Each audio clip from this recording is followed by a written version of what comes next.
L'avenir dira si ces initiatives que mon cher collègue Joachim Pueyo vient de vous énoncer seront un succès, mais il faut déjà s'interroger sur leur articulation avec l'OTAN, ce qui est au cœur du travail que nous avons mené. S'il y a une chose qui est revenue comme un leitmotiv dans l'ensemble des discussions et des auditions que nous avons pu mener, que ce soit à Bruxelles ou dans les différents États membres, mais aussi ici à Paris, c'est le caractère central de l'OTAN dans la défense européenne, à la fois pour des raisons politiques, juridiques et opérationnelles. Politique, car outre le Royaume-Uni, 21 États membres de l'Union européenne sont également membres de l'OTAN. Et nombre d'entre eux considèrent celle-ci comme l'instrument majeur, voire parfois unique, de leur politique de défense, particulièrement en Europe centrale et orientale, avec des différences, parce que nous avons parfois tendance un peu à réduire cet espace comme un bloc, mais vous savez que les réalités d'un État à l'autre peuvent être parfois bien différentes. Dans ces conditions, il est parfaitement clair que dans la situation actuelle, et compte tenu des incertitudes entourant le futur de la Russie, la défense collective des États membres contribuera à être assumée par l'OTAN. L'OTAN est également incontournable pour des raisons juridiques, puisque l'article 42 du traité de l'Union, tout comme la stratégie globale, le mentionne comme étant en tant que tel dans la politique de défense mise en œuvre par les États membres. Enfin, comme l'UE, l'OTAN a été confrontée dès 1949 aux différences d'équipement, de doctrine et de procédures entre les armées et ses membres, et depuis 70 ans, travaille à les rendre interopérables afin qu'elles puissent agir ensemble contre une menace commune. Dans ces conditions, l'interopérabilité des armées nationales européennes passera aussi par l'OTAN. De ce constat du caractère central de l'OTAN, nous avons tiré deux conclusions. La première, c'est la nécessité pour les États membres de l'Union européenne, et en particulier la France, de s'investir dans les structures de l'OTAN.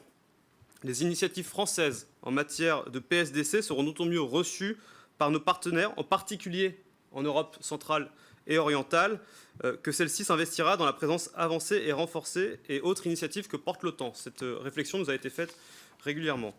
La deuxième est la nécessité pour l'Union européenne d'approfondir sa coopération avec l'OTAN dans les domaines où celle-ci est indispensable, et nous pensons ici en particulier à la cyberdéfense. L'importance de l'OTAN, qui nous a été rappelée tout au long des auditions que nous avons pu mener partout en Europe, dans la défense européenne, ne fait cependant pas obstacle au développement de la PSDC et ne doit pas servir, à mes yeux, d'alibi à certains pays pour ne pas avancer sur les questions de défense européenne.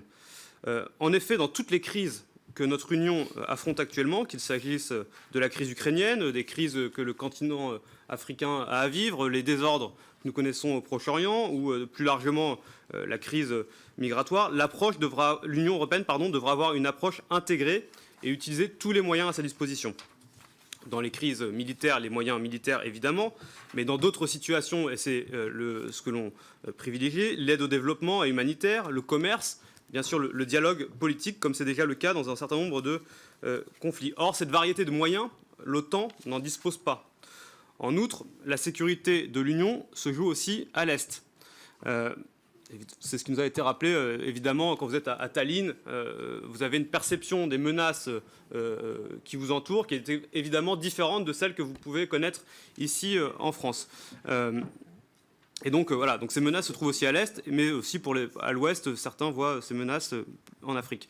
Or, l'OTAN ne dispose pas des moyens ni du savoir-faire nécessaire pour régler certaines crises africaines, ni sur le plan militaire, évidemment, et encore moins de l'expérience de terrain qui est par exemple celle de l'armée française et de la diplomatie française, avant de parler d'outils militaires. Enfin, la lutte contre le terrorisme exige une coordination parfaite entre la sécurité intérieure du continent et la sécurité extérieure. Organisation militaire tournée vers l'extérieur, l'OTAN n'a donc qu'une utilité marginale pour l'Union européenne dans la lutte contre le terrorisme, d'autant plus que les échanges de renseignements en son sein sont bloqués par la Turquie. Dès lors, l'OTAN et l'UE peuvent être parfaitement complémentaires. À l'OTAN, la défense territoriale collective de l'Europe, à l'Union européenne, les opérations civilo-militaires intérieures et extérieures. Enfin, notre rapport fait de la prospective et s'interroge sur l'avenir de l'OTAN comme acteur de la sécurité en Europe. En effet, la réorientation des intérêts stratégiques américains vers l'Asie, entamée par le président Obama, n'est pas remise en cause par Donald Trump, qui, dans la nouvelle stratégie nationale de sécurité de décembre 2017, ne cite ni l'Europe ni l'OTAN. En mai dernier, il avait suscité une inquiétude considérable en refusant de s'engager sur l'article 5 du traité de l'Atlantique Nord, fondement de la défense collective en Europe. Cette inquiétude explique d'ailleurs probablement pourquoi même les plus attentistes des États membres se sont ralliés au renforcement de la PSDC. Le rapport s'interroge donc sur les conditions et évolutions nécessaires pour que la PSDC devienne pleinement autonome du point de vue stratégique et opérationnel, au point de pouvoir se passer de l'OTAN si nécessaire. Ces conditions sont au nombre de 4 ou de 5. La première, c'est la création d'un véritable quartier général européen, sur le modèle du SHAPE de l'OTAN, donnant à l'Union les capacités de planification et de conduite des opérations militaires qui lui font aujourd'hui défaut. Ensuite, la définition d'une culture stratégique commune, incluant des règles et des procédures communes, afin de garantir, comme le fait aujourd'hui l'OTAN, l'interopérabilité des armées européennes. Proposons aussi une force d'intervention rapide, d'au moins 60 000 soldats déployables rapidement n'importe où dans le monde. La mise en œuvre des coûts, car il n'est évidemment pas envisageable de faire financer la défense de l'Europe, comme aujourd'hui, par un autre budget que celui de l'Union européenne.